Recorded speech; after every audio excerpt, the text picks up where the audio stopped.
Welcome to PolyCast, a civilization podcast focused on game strategy. Dan Q. Makalua. The Me and Team. Mad Jin. With guest co-host Trevor Alcove. Were they like playing on Marathon or something? No, every other build time was much shorter. I mean, obviously they did that because they're like, okay, when you found a new city, you should connect it to your capital. Phil, it sounded like you said marathon. I did say Marathon. Hey everybody, welcome to episode 258. I'm Trevor Alcove, and I am joining regular co-hosts Dan Q. Salutations. The Me and Team. Have I got some footage for you? Mad Jin. I'll see your footage and up you some armage. And Makalua. Hi. Civilization 6 news over the past couple of weeks, which was very substantial, and we rightly speculated that there would be lots more at and after E3 2016, because on the last episode it's like, so not a lot in the past 2 weeks, and I think the past 2 weeks made up for the previous 2 weeks of no new information. Well, yeah, this is the whole get ready for E3 thing. Exactly.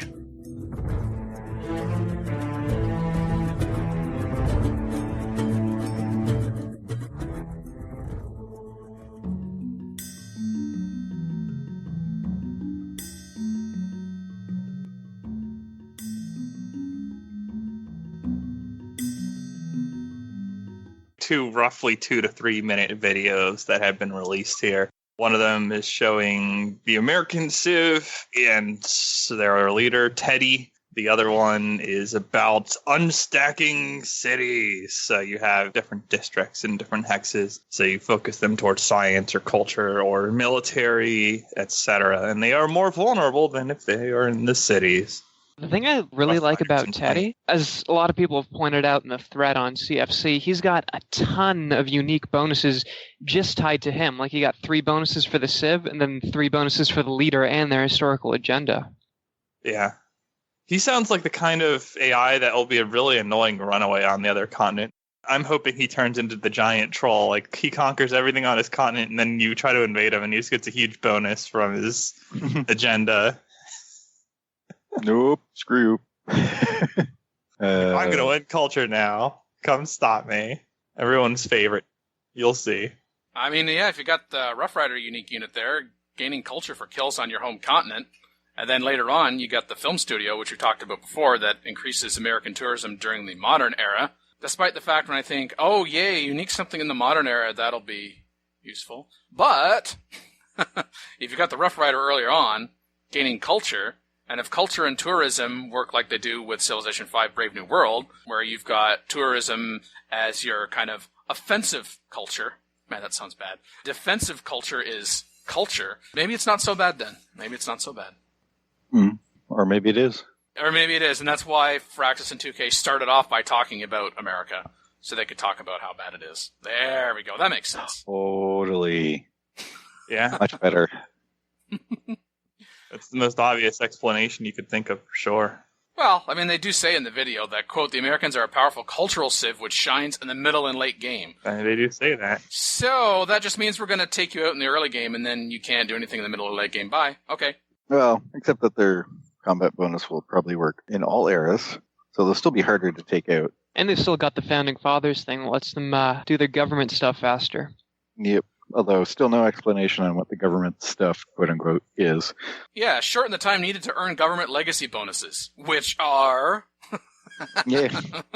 Things! Silence. They just like the speculation, that's all. Welcome to a reveal, except that we're not going to reveal all of it because that's related to another thing, which we just revealed existed. So we're not going to tell you what it is. They like it when the community goes crazy. Yeah. Yeah. Usually pretty good at finding stuff and then getting confused and then running around in circles. And like in the Unstacking Cities videos, like Ariok the Fourth, like right at the end of the video is Eagle Eyes. He pointed out there's a submarine there. I didn't even see that. Well, oh yeah, there's lots of dissection of screen grabs from videos and screenshots. But you know what? You assume it's a submarine. It could not be. Could be an underwater boat. Plus there's also dissecting this, what's just marketing mock-up and what's real. Well, I'm pretty sure it's all marketing mock-up. I don't think we've seen a real gameplay video yet. Scion on CFC said, do you think we'll get a video of a Civ with all details every week from now on? It is 17 Civ left to give all details on and 17 weeks until release. Except that we don't actually have all the details on America because, again, refer back to what are these government legacy bonuses. So... No, you can't ruin the 17 weeks of civilization, Dan. Hey, this is what I said a while ago. And they did say there were going to be 18 civs upon release. So yeah, that fits. The Unstacking Cities video, again, to go along with America as a show. There are many different kinds of districts in Civilization 6. Some civs will have unique districts only they can construct. Oh, that's been new in the last couple of weeks. So there's more than 13 districts. Yeah, they did mention that. That's true. Yes. Yeah, there's 15. Oh, we know for a fact that there's just 2 civs that have unique districts. Mm-hmm. Just 2. Just 2. And they'll be the very last 2 revealed, of course. Totally. The library is the first building built on the campus. Later, during the medieval era, you'll research education and be able to construct a university. Finally, during the modern era, you'll be able to build the research lab once you've discovered chemistry. Each time you build a building on the campus, it will increase the amount of science that city is producing. Yeah, it said something about chemistry? Yes, research lab at chemistry. Of course, that doesn't really matter or anything because no one knows what the tech tree looks like. Actually, to a tangent on that from another video, we're going to kind of mash these things together as much as we like to compartmentalize things. Yeah. Technology number from the walkthrough developer commentary video, because there was the video that was shown at E3 behind closed doors, and then they released that video online, and then where it was the developer video. One thing that we wanted to mention, this has been out there on the internet, that we got rid of some technologies from the tech tree. And I must have taken half and put it in the culture tree, right? Well, we did, and even that has been a little bit misinterpreted because I think somewhere one of the interviewers that was talking to us heard that we were doing 50% of the technology or something like that and thought that we were losing 50% of the tech tree. Well, that's actually not the case at all. There were about 80 technologies in the tech tree for Civ 5. We have slightly knocked down the number of technologies in the tech tree, but then we've added the whole culture tree on top of that. And we went ahead and did a little quick math before we came on air today, and it's actually 50% more progression nodes than we had in Civ 5. Like, I don't know how it works, but I'm assuming you look into the research in the tech tree and the research in the culture tree at the same time, right? Possible. Nope, they're going to make you navigate through screens repeatedly. They talk about a parallel trees, so I'm assuming they go in parallel. It's like parallel parking. And one assumes that tech tree uses beakers and civics tree uses culture. Campus gets a bonus when it is built near a mountain or rainforest. Other districts will have their own adjacency bonuses. Theater districts benefit from being built adjacent to a wonder. The Great Library can only be built adjacent to a campus. So if the Great Library needs to be built next to a campus, what if the campus is removed?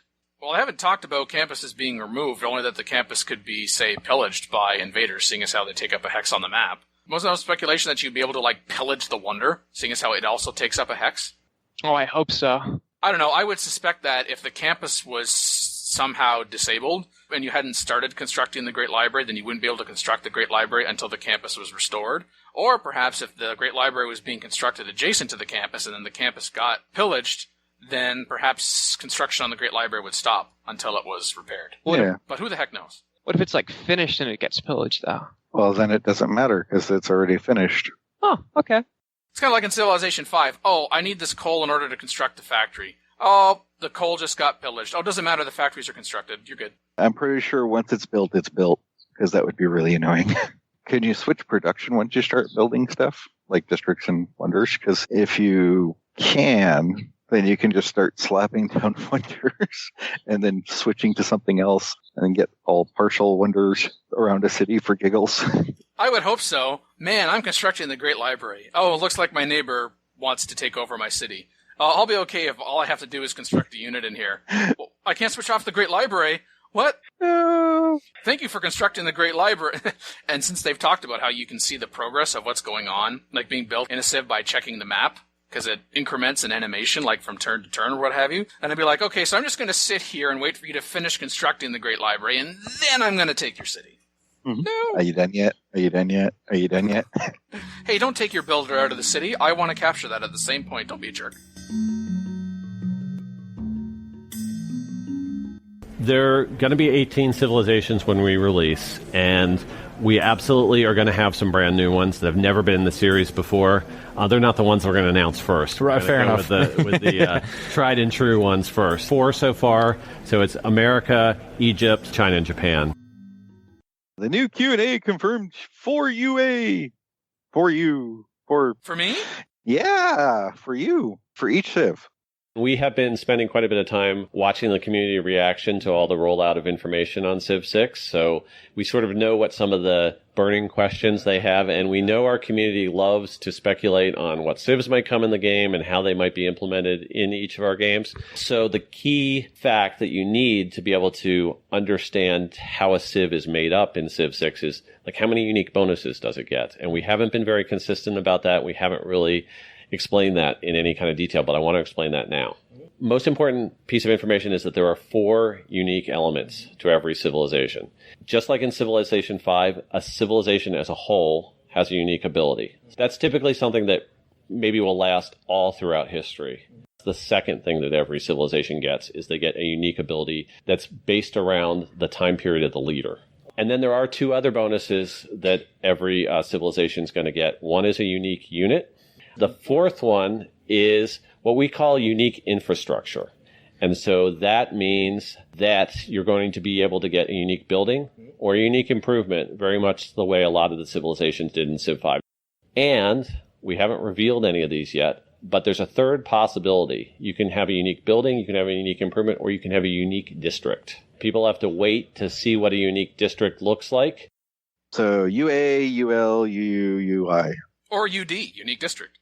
Or UB, or UD, or UU. You see?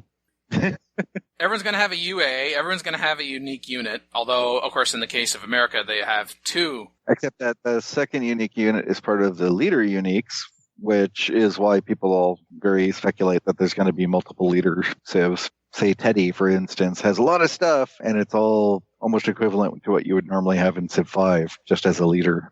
And that's separate from the actual UU for the Civ and the infrastructure for the Civ. And then people argue, screw that. Just make us more Civs, not multiple leaders. No one wants multiple leaders because you can make Civs.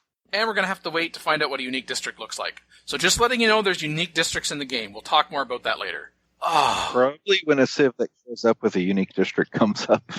For this video, Firaxis and 2K invited people to tweet the official Civ game Twitter handle with their questions, and that they would answer it live at E3 on the live stream and then archive after the fact. Street Guru, is Civilization 6 built on a new engine, and is it 64-bit or 32-bit?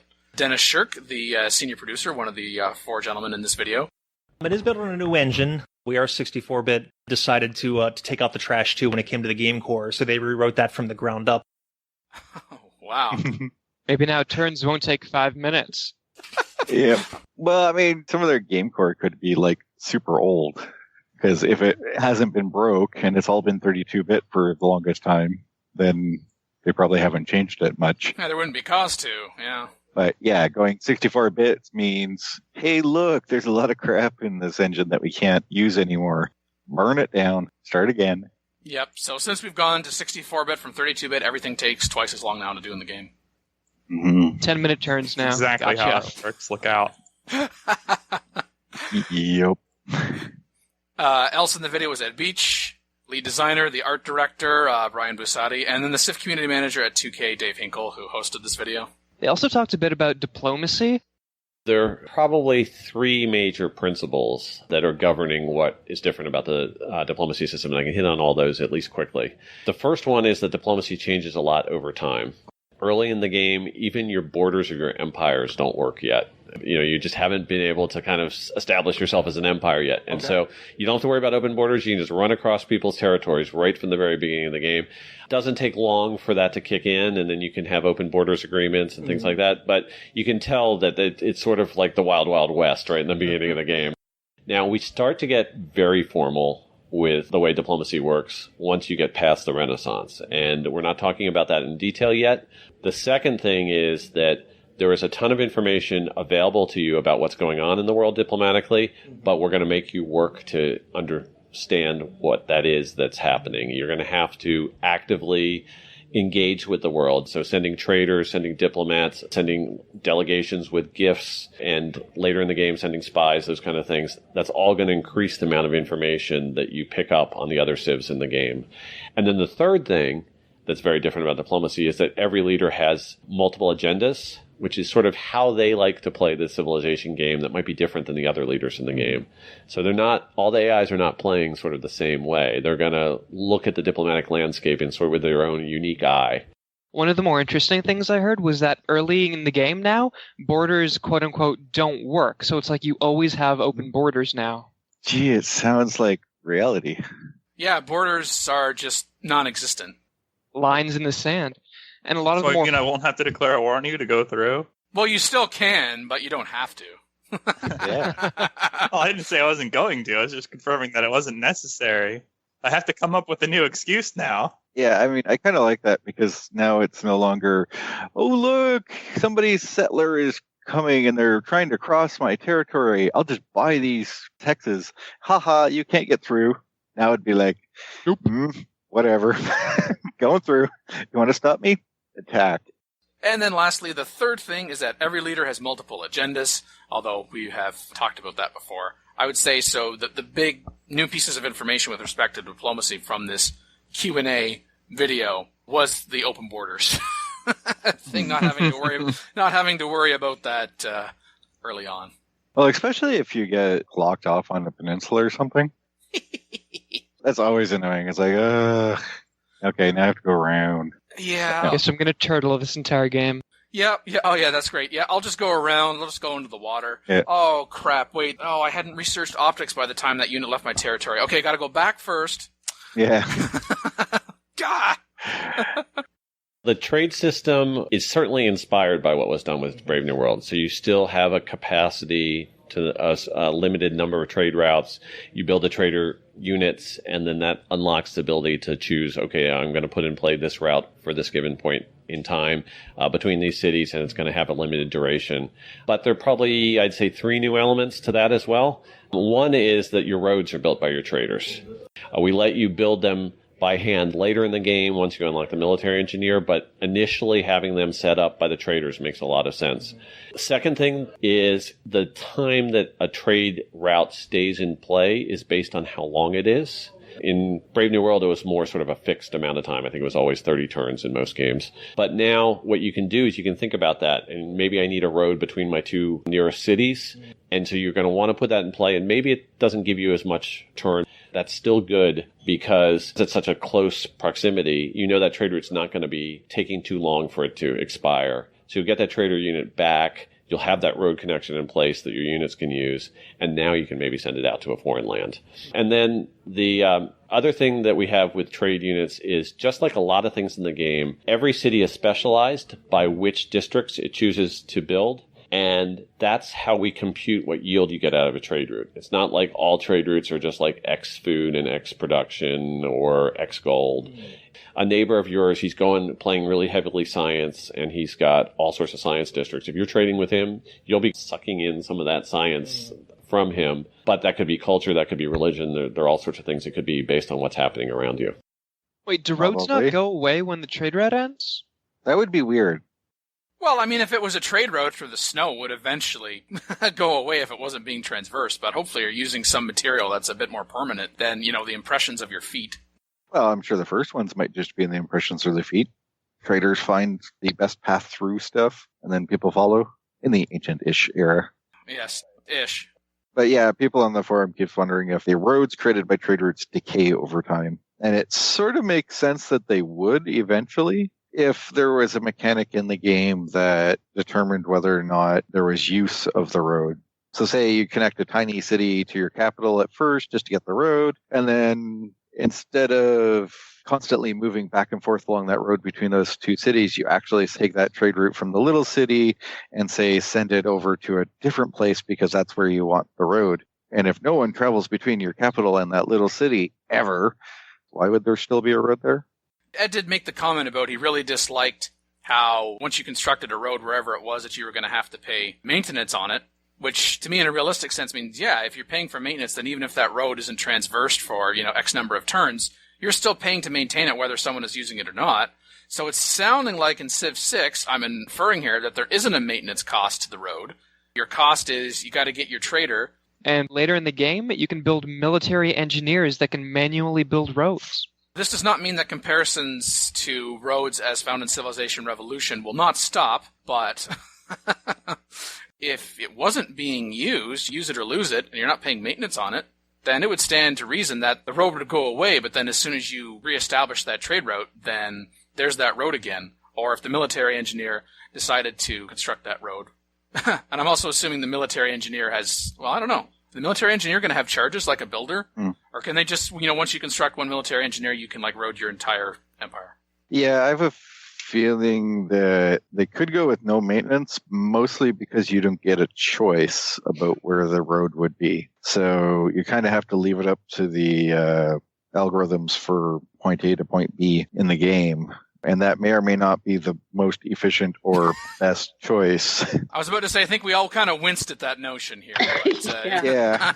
I was going to add that the maintenance you pay on an ancient road is the fact that you can't make as good of a profit by trading to a different city if you wanted to connect up your empire. Yeah, could be. Who knows? Just pay more for roads. Troll all well.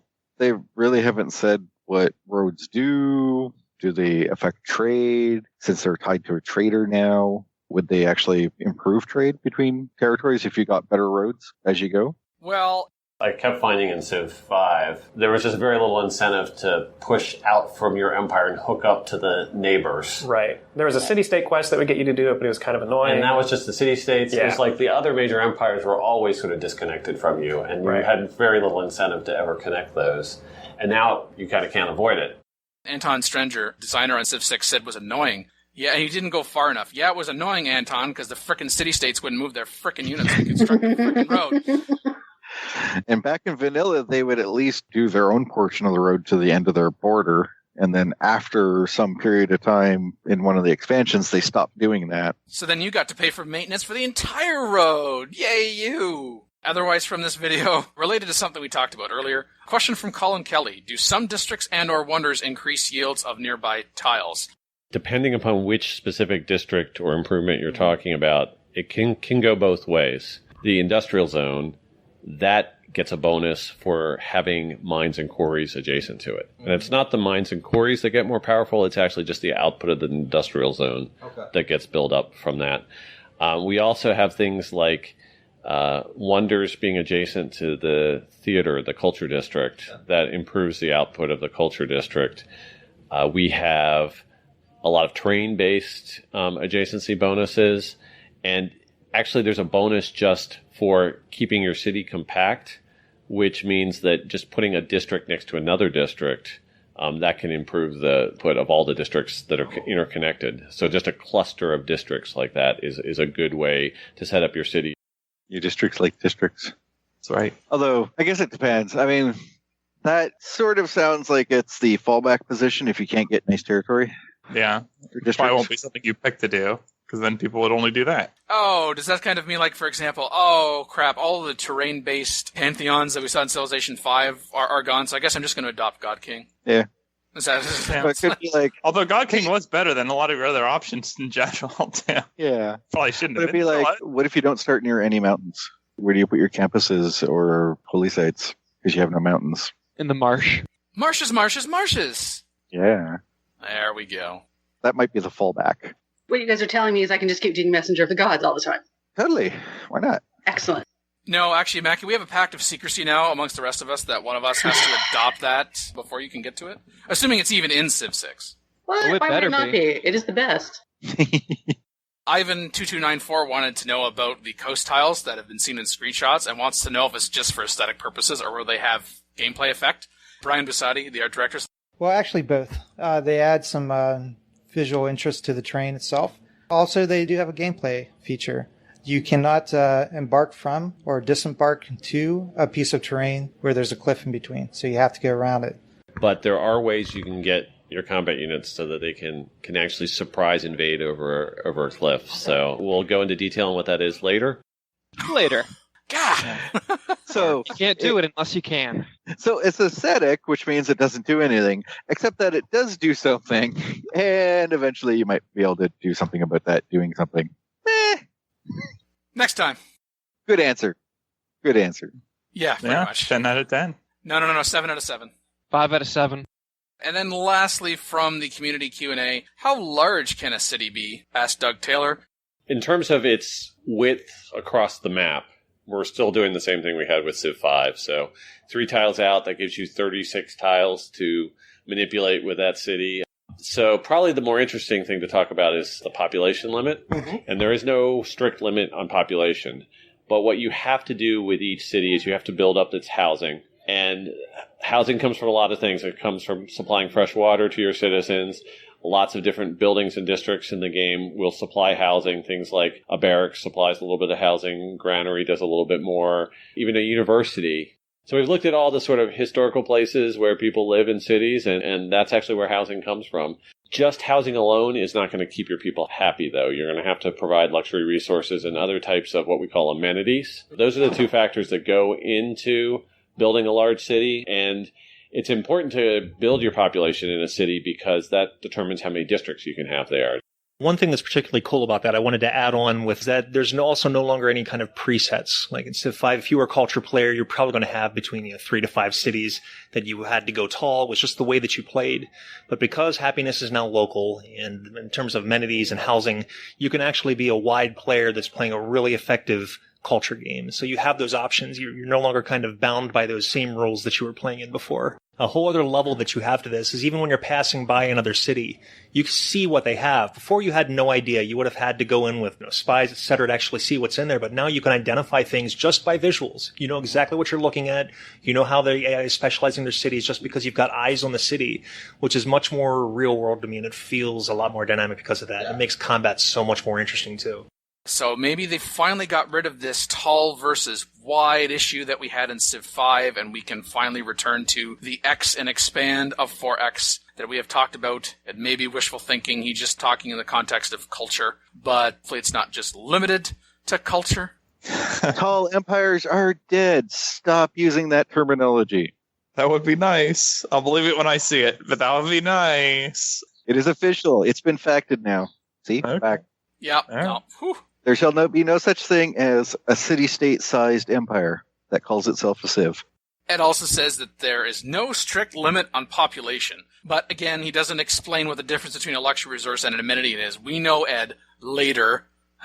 But he does say that how many districts you have is determined by your population. Well, that makes sense. If you're going to have a district to support a population, there would need to be a population to support it in the first place. And a need for it. The E3 walkthrough video, a video with Sean Bean narrating. In the beginning, the earth was without form and void. The sun shone upon the sleeping earth. Into this swirling maelstrom of fire, air, and water, the first stirrings of life appeared.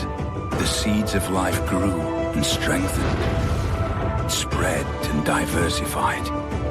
Now it required but one more ingredient. A great leader. To unite the quarreling tribes. To harness the power of the land. To build a legacy that would stand the test of time. A civilization.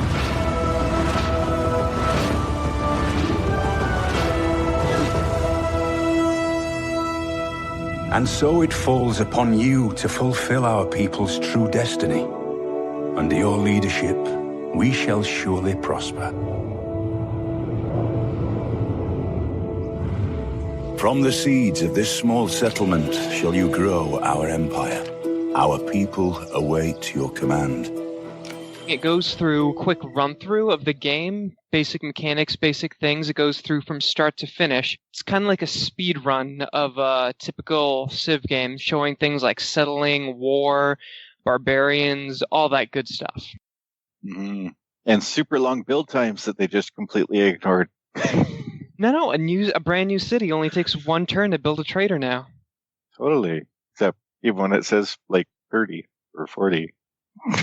In the developer commentary, one thing that was done sort of for artistic effect to put this video together in time for E3 was they did cheat on the promotions a little bit. I noticed that. So if you look at the pikeman there, he has a little 7 on his promotion flag that's attached to his unit flag. You can't even get 7 promotions in the game. So if you're wondering why he's wasting these barbarians in one shot, that's probably why. Yeah. Sean Bean hacker confirmed. Yep. well, I mean, the Sean Bean, the commentary, I mean, it's very nice. It's very good for general gamer overview. But it's not telling us anything, except, of course, some people trying to dissect parts of the screenshots, which, of course, is open to interpretation because of marketing markups. It was nice to watch, but I didn't really gain anything new from it, other than an appreciation, perhaps, of some of the aesthetic style, assuming that's actually reflective of what's going to be in the game. I don't think we learned anything new that, as Civ fans, we can go, oh, let's sink our teeth into this information. Oh. Some of the stuff, like Supremacy King on, I don't know, page 3 or something like that of the CFC thread. Pop growth slows down as your population approaches the housing cap. So there you go. Horse amenities is the new local happiness. But see, that statement itself, it slows down as you approach. So just because you have, say, a housing cap of 10 doesn't mean that you can just mass grow until you hit 10. You actually slow down as you approach it. It's more of a buffer to keep you from, flying right over it. Well, that's true, but then we've also got, in Civilization 5, unhappiness, you've got a hit between 1 and 9. It's not just suddenly at 10 you get wham. Or, hey, I used to be getting plus 10 food in the city, but now that the city has grown, I'm only getting plus 6, so growth has slowed. So what you described there just sounds like an extension of the logic that we understand to be with housing. Except Civ 5 doesn't have housing. I know, but in the Civ 6 context, seeing as how you're going to have housing for people to be in, it makes sense that as you approach the cap, things are going to slow down. Mm-hmm. Maybe, yeah. Because houses get more expensive, and not as many people can afford them, obviously. Totally. We've talked a little bit about how Barbarian Scouts work in some of the other live streams and interviews that we've done about how they kind of figure out where your cities are and then come back and report. Right. Once they report back to the camp, then the camp decides that it's going to put together a raiding party. And we actually have 3 different types of raiding parties depending upon where the camp's located. Mm-hmm. So there are what I call the melee camps. Standard what you might expect from a game like Civ 5, where they come up, they have melee ground units that are going to attack you. There are other camps that are kind of cavalry camps, and they will have horse archers and other things. And the third type of camp is the naval camp. Mm-hmm. So they'll come raiding up your coast. The way we set it up is in order to get a horse barbarian camp, there has to be a horse resource somewhere on the map within a proximity of them. If you want a horse, there has to be a horse resource somewhere on the map within proximity of them, quote unquote, from Ed. Wow, that actually makes sense. Where did these horses magically come from? I know. Yep. So, again, build near rivers. It's those horses? No, we just had the deer breed with the elephants. Yep. That's how you get horses. That's not something I wanted in my head. Too late. They were a little horny. Oh, no, that's when you get the rhinoceros involved. Oh. What else did you expect from me? Come on. Yeah. So, you can also see, later in the video, you get the intel report on Teddy's leader screen. You can see that at 647, 648. Shows his relationships with other leaders, his government, his agendas, our relationship with them, even access level, whatever that is. I think it's a really nice change from Civ 5, where you basically had almost no information like that, unless you had Info Addict. Oh, sounds sort of like the more you interact with them, the more you're going to know about them. I'm just glad it's right on the leader screen instead of on a separate screen where you have to back out all the time. Oh, yeah. Oh, yeah. Oops, wait, I have to double check. I don't want to know. You want me to denounce that person? God damn it, I don't even know if I like that person. Inconvenience for experienced players and a hindrance to new players trying to learn the game. You had to go to all these different screens all the time to get this information. Man, that's a real bummer, Ed, because now our capital's never going to be able to build ships, right? Now this is now an inland city. Wrong. Okay. Yeah, and this is information that has gotten out, but I don't think it's been talked about as much as it could be because it's very, very cool. Because ships can now be built either in the city center or in the harbor district. Mm-hmm. We couldn't build ships right away from our current start position. But once we get to the point where we have, I think it's celestial navigation is the tech that allows you to start putting in harbor districts, then you can drop a harbor down because it would be within 3 of the city center, and boom, the city that's upriver a little bit can actually have a port and start producing ships. Oh, did you not settle on the coast? Oh, but wait, you too can have ocean-faring vessels. What? It makes that settling one hex off the water less stupid by the AI. But I guess that leads to a big question. Do you settle on the coast or do you not settle on the coast? I'm sure if you settle on the coast, then ocean-going vessels could probably take the city if they can attack the city center. But if you settle inland and just put a harbor there, then ships can't fight the city. But can naval trade routes leave from the harbor, or do they have to be sent directly from the city center? And do trade routes required to be separate land versus water? Maybe now you just send a trade route and it transforms into a water one once it hits the coast. And then it transforms into a sky one when it gets to the air. Oh, Transformers confirmed in Civ 6. Whoa! Although we kind of had that already in Civilization 5 when you could upgrade, your cavalry into a helicopter. Not to mention the horrible game's name, but they did change from land and sea routes to just a single trade route already, so that sort of thing's already been in a game from Firaxis. You don't want to say the name, do you? Well, he really does not want to say it. I don't want to reference the horrible crap in relation to Civ 6. Fine, I'll say it. Taking a page from Civilization Beyond Earth. There you go. It's been said. Also in relation to like coast and whatnot, in the chat, Drewsane asks if there are better tile yields on land and you can build more things like improvements in districts, then why settle on the coast when you can just build a harbor and settle inland? Yep. And so I guess that means that, if you can construct ships in a harbor district, then if you're thinking, oh, I want to be able to settle on the coast because I want to get access to whales, for example, then maybe you don't have to worry about that now, because then you can just send out your boat and, hey, it's improved. Hooray. Given that water hexes, especially ocean, tend to be completely blank and empty and useless, settling a little bit further inland, but allowing yourself to have access to a couple water tiles so that you can slap down a harbor and or a wonder or two that might need water. But then that's it, because then you can actually have land for your city to build on. No, hey, there's a question. Are we going to be able to construct cities in the water just like we could? Go away. You too can throw your settlers overboard in the middle of the ocean. The buzzing in the chat, there's also a tech bonus early for a coastal city, and you get access to boats right away. Oh, the Eureka bonuses, that's right. So I suppose if it's going to be one of your first cities and you'd like to be able to start constructing boats on the path to get to, what are they called, celestial navigation, you probably need sailing first before that. But yeah, then it would get you down the path to being able to do that. But then maybe subsequent cities you can say, okay, I don't need to put on the coast of this because there really isn't anything in the water. The only reason I did that was to give me kind of a boost early on, and I want to be able to settle more cities that are near this body of water. But it is more advantageous, like Drew said, to, because if I settle on the coast and I'm not going to be able to get access to this tile, at least not get access to this tile quickly and have my city work it. And that is kind of one of those things that is already in Civ, right? It's, okay, settling on the ocean or on the water is probably a good thing, but what am I going to be able to do as a result of that? Is the trade-off for that better than settling one inland because then I can get access to this particular resource that I wouldn't otherwise be able to get access to, or at the very least, again, not be able to work it because it would be 4 hexes out of my city center instead of 3. The other new piece of information that came across, policies that can be adopted. In terms of choices here, looking at military, referring specifically to the Well of Souls summary. Survey, double experience for recon units, so I guess, like your scouts. Maritime industries, plus 100% production towards ancient and classical era naval units. Retainers, plus 1 amenity for cities with a garrison unit, and discipline, plus 5 combat strength when fighting barbarians. So I guess my first comment is, can't really talk about the value of retainers because plus 1 amenity for cities. We know there are amenities, but they have not been defined. So that's either a good thing, a bad thing, I have no idea. Just right off the top, and this is, anecdotally, given we're talking about, we got these 3 different types of barbarian camps, and we know that barbarians like to move in with the scout, and then they go back to their camp, and then they construct a raiding party. Combat strength against barbarians sounds like a promising early start for a military policy. I'm kind of torn between that and the double experience for recon units, but then again, it would be nice to know what that experience leads to. What's the promotion path? Is it like Civ 5? I don't know. So just right now, I'm leaning towards discipline. Promotions are good, right?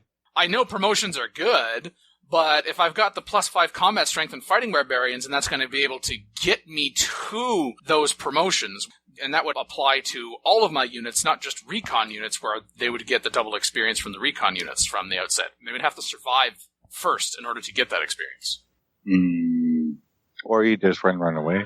All your units are now Brave Sir Robin. Well, sometimes they get cornered along the coast. But they can embark. You can always throw them off the cliff. They might not land very well. New meta. Otherwise, in policies, Diplomatic League, the first envoy you send to each city-state counts as 2 envoys. Or Charismatic Leader, +2 influence points per turn towards earning city-state envoys.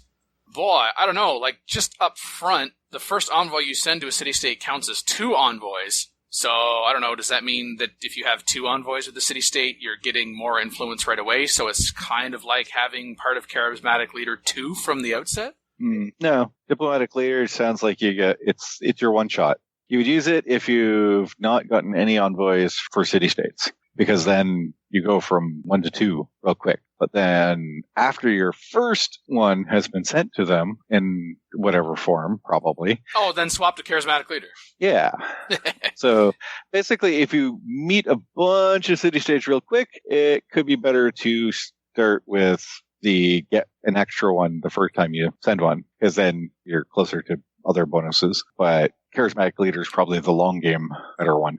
Or longer, anyway, yeah. Yeah. And you can switch policies anytime you want. Yeah. You just have to spend gold if it's not at a time that you're discovering a new policy that you can adopt. So, yeah, that sounds good. Or you just run Charismatic, and every time you get an envoy, you spend the money to flip to the other one. Yeah. Use the envoy, spend the money, flip back to the original one. Let's now dub these policies the hokey pokey policies, because you put your left foot in, you take your left foot out. There you go. Yep. When do we shake it all about? Always. That's what it's all about. Economic. Let's see here. Meritocracy. Each city receives +1 culture for each specialty district it constructs. So, I mean, the wording in there, what's the difference between a specialty district and a district? Oh, wait, we don't know that yet. Some are better than others, and they're special. Oh, okay. And things. Caravanasseries, +2 gold from all trade routes. Oh, well, There you go. Caravanasseries. Oh, does that mean we don't have a caravanassery building to extend the length of our land trade routes? Colonization, +50% production towards settlers. That sounds good. Early on, you have to look at, so what is my production output right now? Oh, I know. Instead of 1, I'll get 50% more, so it's 1.5. Oh, so as long as you got some decent production, that sounds good. And you want to do this wide thing, since you should be able to have a wide empire now. That sounds like good, just to be able to spam out settlers. You probably want to escort them, though. Darn you barbarians. +1 production in all cities from urban planning. Hey, now that sounds like a good one from the start. Maybe I just do +1 production from all cities. Oh no, +50% production towards settlers. Yeah, it depends what it is that you want to do. And again, you can swap at will as long as you got the gold. Reduce cost of purchasing a plot by 20%, land surveyors. Well, I mean, that sounds nice. It would be nice if Civilization 6 was a little bit better than Civilization 5 in terms of, hey, your borders are going to expand. Hey, why don't we just take this empty desert hex instead of, That floodplain? Or God King, +1 faith and +1 gold in the capital. Or in Turtcast terms, your capital. +1 faith and +1 gold. That sounds like a pantheon in Civ 5. It's very suspiciously like a pantheon. Sneaky pantheons? And then under wildcard, you've got inspiration, literary tradition, and revelation, which is +2 great scientist or artist or profit points per turn, respectively. Revelation, we have to mention that. That's a really important policy because also with the religion game, that's how you rush to the religion game. Yeah. And you can actually slot that in and start getting great profit points even before you finished your holy site. You really need the holy site to found the religion, but you do. But if you plan ahead, Revelation can really accelerate you there. Don't ever remember great artists being referred to before now, so confirmed. You heard it here first, folks. So I guess my question is, where's the +2? I don't know, for borrowing from Civ 5, where's like great merchant or musician? What about great musician or great general? I think it's like just great artists now. Like your great artist can give you like music, art, or what? A great artist is going to try to be everything to everybody instead of specializing. Oh, so that means great artists are weaker than a great musician. Okay, they're a jack of all trades instead of specializing in music. Fact, I'll go with that. So we have until October. So we're going to have to fill some of that time with more live streams, I think. I think we will, yeah. So you guys will see us back again periodically between now and October. As if there wasn't enough Civilization news, there's just really enough to talk about that this is coming. There's just some very general descriptions. They're not getting into the nitty-gritty yet, but 2K announced this week that it has partnered with Glass Lab Inc., a non-profit learning company, quote-unquote, according to the press release, to bring a modified version of Sid Meier's Civilization V to high schools in North America in the fall of 2017, called, wait for it, Civilization EDU. Quote, Civilization EDU will provide students with the opportunity to think critically and create historical events, consider and evaluate the geographical ramifications of their economic and technological divisions, and to engage in systems thinking and experiment with the causal and correlative relationship between military, technology, political, and socio-economic development. Unquote. Wow, that is a mouthful. They couldn't do that when I was in high school? Nope. Hey, now you can get your high school diploma by playing Civ. When I was in high school, StarCraft was new. Not StarCraft 2. Now, as a secondary school teacher in the province of Ontario, and having this year just started to use Minecraft EDU in my instruction, of course, to find out that Microsoft purchased earlier this year and is discontinuing Minecraft EDU in exchange for the Minecraft educational version. Really? Anyway, I can't help but have a parallel in my mind to, first off, Microsoft's going to buy Firaxis? Is that what you're going with? Oh, dear God. You certainly could speculate upon that. I mean, I think it's better than Electronic Arts, but still, yeah, there's some, some questions in there. Civilization brought to you by Konami. Well, then we need a controller all the time.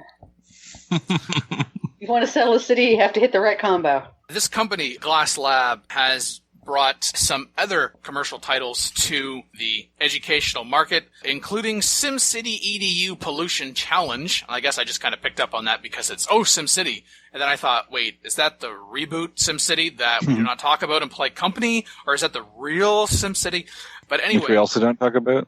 Seeing as how this is a Civilization podcast, yeah. Teachers who use Civilization EDU, also from the press release, will have access to an online dashboard that will provide report on students' progress, demonstrating how in-game accomplishments relate to problem solving, developer diaries, gameplay tutorial videos, and instructional resources, including an in-depth gameplay guide and lesson plans aligned to academic and 21st century standards, quote unquote. So again, a lot of marketing speak here. Mm-hmm. When you're talking about education curriculum in North America, just how it varies in, say, Canada and the United States and Mexico within those countries, let alone the countries themselves, that is saying very little, but also saying a lot at the same time. In other words, that's a lot of curriculum to cover, but not really saying how that's going to be done, although I'm certain that's more in consultation with educational professionals and deciding how you're going to apply it to your curriculum in your district and also your particular class and the students that you have in front of you. There's quotes from Strauss Selnick, the chairman and CEO at Take-Two, of course from Sid Meier, and also a company that is merging with Glass Lab. Michael D. Gallagher, president and CEO of the Entertainment Software Association, says, video games are today's most dynamic and compelling art form in the world, and its ability to captivate and engage audiences of all ages is unparalleled. The potential influence of Civilization EDU in the American classroom is another illustration of that promise. You do mean North American classrooms, right there, Michael? No. Only thing that I really have to otherwise go on from this is in terms of pricing, the pricing is much more competitive as compared to what was offered for Minecraft EDU. The Minecraft educational version, it's in beta right now and it's going to launch in the fall. Microsoft really hasn't talked about pricing for that and how that compares. But there was a licensing cost per student, a one-time licensing cost of about $35 per student. So if you're talking about a classroom of 30 students, I mean, that was an outlay of about, $600 American. Then there was the option with Minecraft because, it's very much can be server-based in order to, of course, have students go in and engage. There was a hosting plan for $25 US a month, and that gave you access to one game. Whereas with the games that GameLab has, they have a number of games that, depending upon you're going for a web-based application or you're going to go on the iPad or the PC and the Mac, you're looking at anywhere from 5 to 11 games, and the cost, comparable size of 30 students, is, if we're talking about $25 a month for hosting, say it's $84 a year. Plus, again, it wouldn't just be Civilization EDU, although I'm, of course, assuming that Civilization EDU would be part of this package that they would add to it. We don't know about that, but definitely interested in learning more. The one thing that I will say, and I will quote from the press release, and it makes me cringe, and this is not Education Cast, so I will not go into a tangent, but harnessing the popularity and innovation of interactive entertainment and turning it into a powerful tool for the classroom and alternative to standardized tests. That is pure speculation and understandable, hopeful speculation on the part of Glass Lab and 2K, because that would undoubtedly bring them in a considerable amount of money if they were able to arrange that. I think even saying a supplement to standardized test is very speculative at this point, but having more video games in the classroom, so long as it is actually connected to learning something and the curriculum, and it's engaging students, and not only is it affordable, but I'm also interested in knowing these things called system requirements. I expect they're going to be comparable to Civilization 5, which is in and of itself a problem in schools, unless you're going to be saying, so you can play this game, but you are responsible for bringing your own device students that is going to be able to run this game, which is a whole other set of considerations and problems. It is encouraging to see that there is now going to be an official Civilization educational version. Hopefully they will learn the lessons, both good and bad, of what Civilization has been done in some classrooms, mostly post-secondary at college university from what I've seen, but some high school as well. Essentially extend that edutainment. We don't hear that term enough, edutainment. That it's definitely not to be a replacement for quote-unquote traditional means of education, but it is an encouraging supplement, and I hope this does in fact come to fruition. Yay, fun with games! Yay! So now to pass your history class, you have to do some You have to historical win on battle. deity. No, that's Also only in high honors school classes. forever. As an aside, news agencies, when you are reporting on this, some of you are really good at writing headlines, and some of you are really good at writing headlines that are just for clickbait. I like the headlines such as, "This history lesson needs more video games," from Destructoid, or "Firaxis partners with Glass Labs for educational version of Civilization 5," from Gamasutra. That's good. However, U.S. school set to adopt strategy game Civilization 5 to show, not tell history lessons from the drum, or my favorite from Toonzone, Civilization 5 being donated to high schools. I think they would like you to pay for that. Clickbait is awesome. It is just so clickbait. Free Civ, free Civ. Well, Look at an A by nuking my enemies. Dan, that's not just limited to this article. I've seen it everywhere. Oh, I know. And unfortunately, any news source that you go to other than the press release is just a regurgitation of the press release, either condensed or moved around, or someone's own editorialization of what they think there's going to be. There isn't even an official Civilization EDU website yet. Because why? But anyway, more on this as it develops in the coming year and a little bit. Uber says in the chat, great, Dan's going to teach kids how to bully city-states. I can just imagine, all the kids are trying to be nice to the city-states, and Dan's just face-palming no, you're doing it wrong! Yeah, you gotta bully people this way. Dan's going to be Grease and just completely roll over all of his students, take everyone over. I will join into that game pretending to be a student. I'll use a random name, and I'll reveal who it is. And then I'll just nuke the crap out of Dan, and when he tries to punish a student, he won't be able to figure out who's doing it. You with your copy of Civilization EDU, huh? Yeah. Yeah, why not? Hey, I work at an educational institution. I might be able to swing it. Uh-huh. You might. I think it's just going to be open invitation to be able to join my game, huh? Open invitation, you say. That's not the way these things work, Dan. I'm totally Timmy from the third row. Yeah. All I need is one student to set me up. And although Mackie wouldn't say this, I just had my Mackie saying, yeah, and I'm Jenny from the block. Totally. Jenny from the block is declared war on Dan Q. All your districts are pillaged. I don't have to worry about my districts, Phil. This Civilization EDU is based on Civ 5, not Civ 6. Uber's going to contact all of your students and pay them to troll you. Yeah. I don't think that's needs much pay though. Like they kind of have incentive already. He's going to sweeten the deal with the cash. I'm sure at least one of your students would be willing. And if you're listening right now, to all of Dan's students listening to his podcast.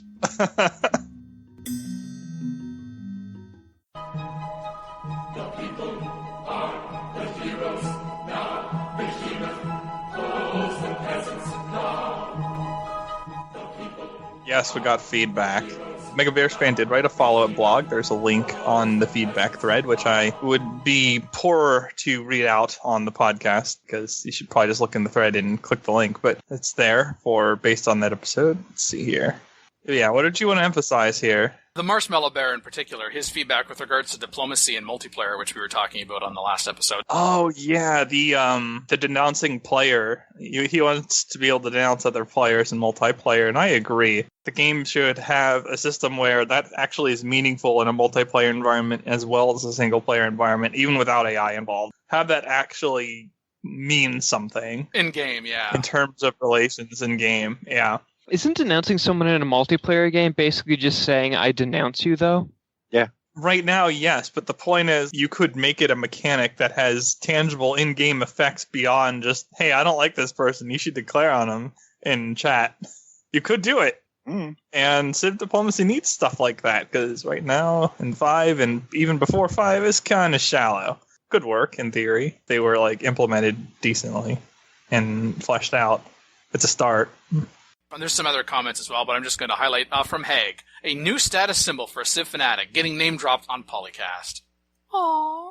And there's a smiley face to go with it, so it's a positive status symbol, not not a negative. It's like being famous, not infamous. It depends on the context in which of us name drops you.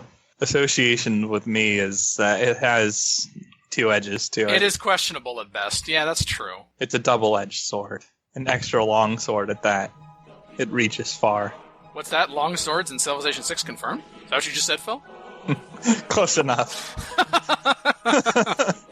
We start with short swords, then we get swords, then we get long swords. That's right. Thunder. What are we talking about now? Oh. I don't even. Oh. Support the ongoing PolyCast Patreon campaign. Collective achievements. Personal incentives. Month-to-month commitment. For more information, visit thepolycast.net/Patreon. Call in today. In North America, 301-637-7659. In Europe, 44121-288-7659. The only thing worse than being talked about is not being talked about. Log on to the series' official website at thepolycast.net.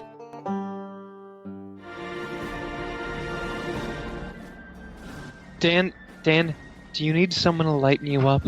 We're here to help.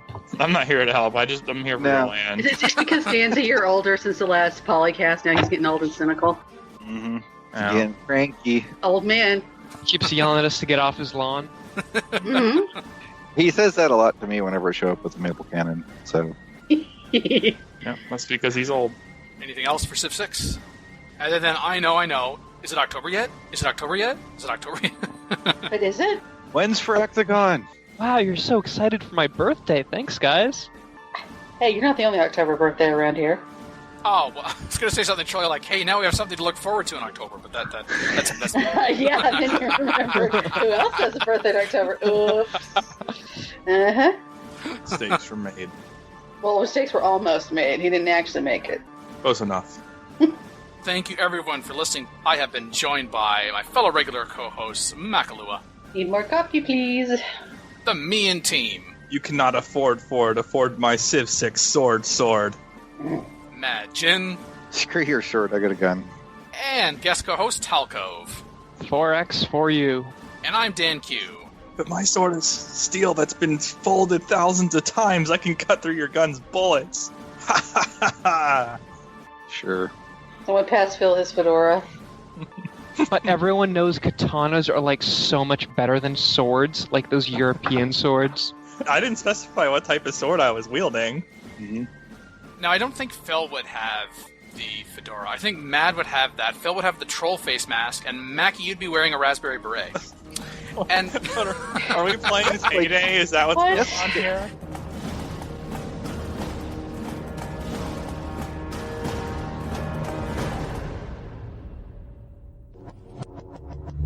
Record date June 25th, 2016.